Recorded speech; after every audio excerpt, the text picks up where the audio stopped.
I'm making my mom dinner tonight because we were working on Mother's Day and I didn't actually get to make her a dinner.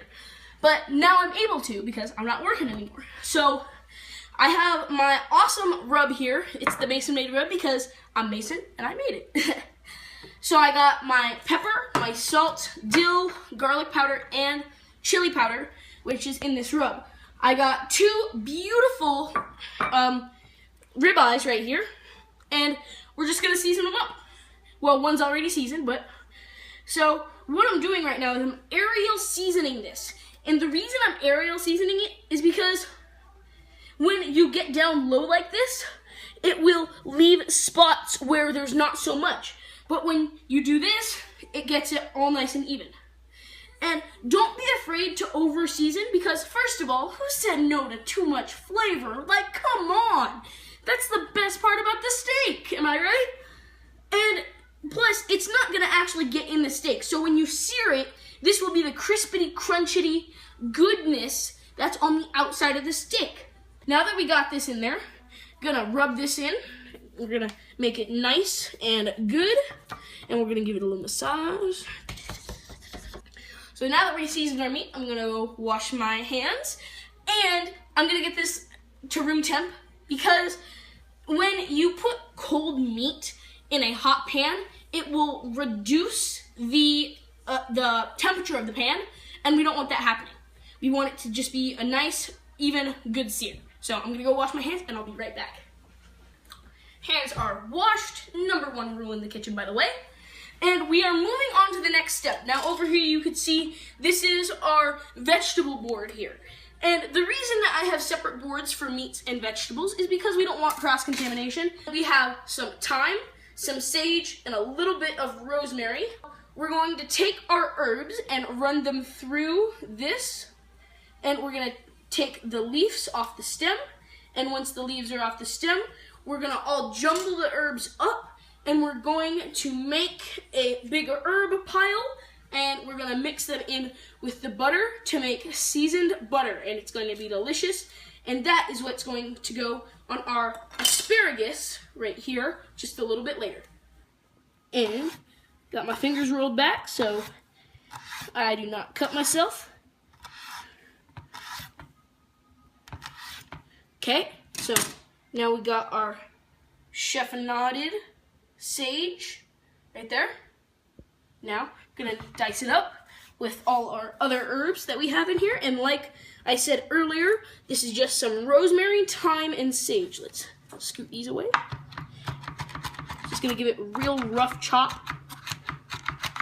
We use unsalted butter because we like to control the salt content in it. I'm gonna use about half of this in my butter, and my butter is just softened a little bit. Take a little bit more. Gonna put that in there. Gonna take my fork. I'm just gonna kind of mix it up. And it should get a nice leafy green into it. And it should smell really nice too. And if you're not able to smell the herbs, you might need a little bit more. But already I'm smelling it, so I think we are good. Do you guys do this at home? Make your own flavored butters because it is delicious. You could add any other seasoning you want, any other herbs that you want. Ooh, I know what would be a good one. Like cinnamon sugar on popcorn with the butter. Like, mind blown. Am I right? So, I'm gonna place this on just a little bit of plastic wrap. Now that you have it on your plastic wrap, you want to basically just make it into a stick of butter. So we're just gonna kind of spread this into a nice little shape here. And now once we got it there, gonna fold that like that and make it almost like a roll. Easy peasy, lemon squeezy. Fold that like that. And then this over like that. This over like that. And there you go. And it almost looks like blue cheese too, which is kind of fun. So now we're just gonna go put this in the fridge. And if you need it quickly, just toss it in the freezer. It just needs to solidify. This is the best way to cut a shallot. You're gonna go in from the middle, almost to the end, just about right there. And you're gonna cut all the way through, but don't go past that line that you cut through the middle, like that.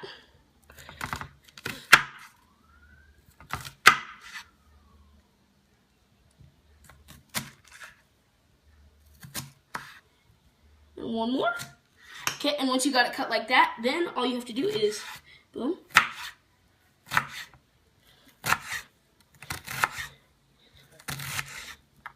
And there you go. You got a pretty good onion dice. That's at room temp. Can take these things off. Oh no, did I miss something? Hard as a rock? Yeah? Okay, good. That's how I like it. Our steak is now room temperature, so let's get it cooking. I'm gonna sear this in a cast iron skillet because my favorite part of using a cast iron skillet is it really holds its heat, which is very important. So the two main mistakes people make when making a steak is that either their pan's not hot enough or they always try and take the fat out of it, which, because everyone's on a diet, ha ha ha ha, why? We're humans. We need fat. We need fat. That's science right there. That's, boom, science bomb right there, okay? Our pan is not hot enough yet for the steak to go in, and this is how hot you want it to be. You want it to be so hot that you're almost nervous that you're going to burn your steak. That's how hot it is.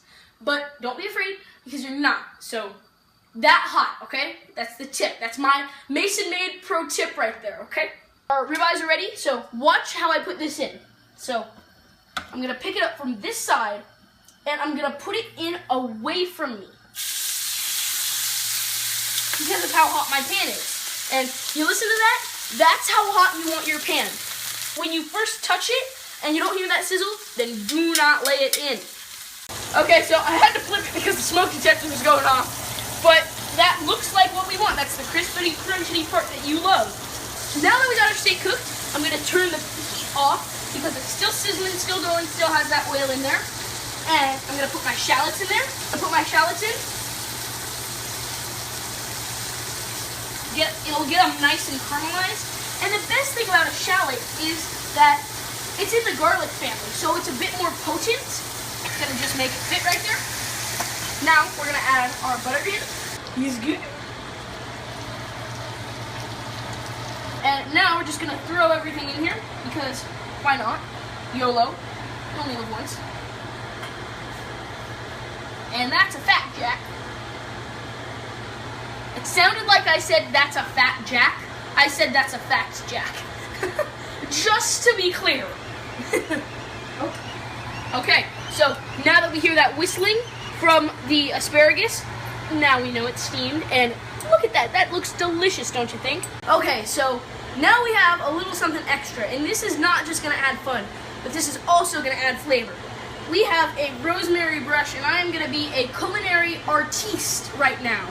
I'm going to take a little bit of that special sauce that we made with all that delicious fattening morsels, and now that I say that, it doesn't sound great, but it is delicious. Don't get me wrong. And once we get that, we're going to just brush it over the top. That's pretty much it. I think our steaks are done. Gonna just kind of make a bed of greens right here. Perfect. And then we're going to take a little bit of vinaigrette here and just slightly go over the top. Just like that. Okay, move that over there. And then we're going to take our other tongs. I'm going to take this and lay the steak right on there. And now, here's the best part. Remember that butter that we made earlier? I'm going to take a pat of it onto the steak. And that should melt. And then a pat of it on to the steamed asparagus. So, this already looks amazing the way it is right now, but one more detail, it'll be perfect. We're going to take our onions and our herbs and our butter and our oil that was in there, just lay it on top because it's all caramelized, it's delicious, it's shalloty goodness and herb goodness, and this looks amazing. Like, I'm speechless right now. I'm not speechless anymore. So let's see if it is perfectly cooked. I'm looking for that nice medium rare to rare. That's what I'm looking for. It's really tender, really easy to cut through, and look at that right there. Tell me that's not a good steak. And if you do, you are so wrong. So wrong. That's perfectly cooked. But now, the real test. The real deal right here. Let's see if this really is the best steak.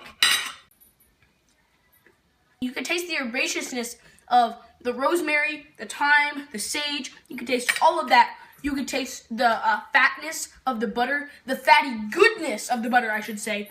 You get the pungent taste of the shallots.